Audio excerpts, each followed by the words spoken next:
Log na ba doon si Ara, yung blue egg ni Ikana. Tingnan natin ha. Ay, going outdoor, mega love shout out.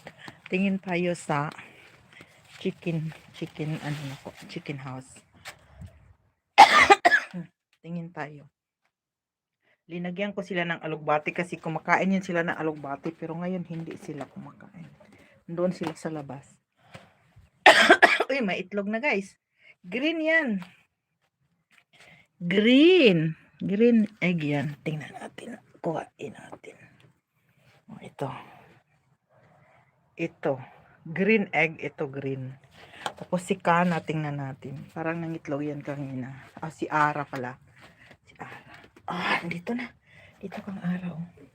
Tingnan nyo guys. Tingnan yung difference sa green at saka blue.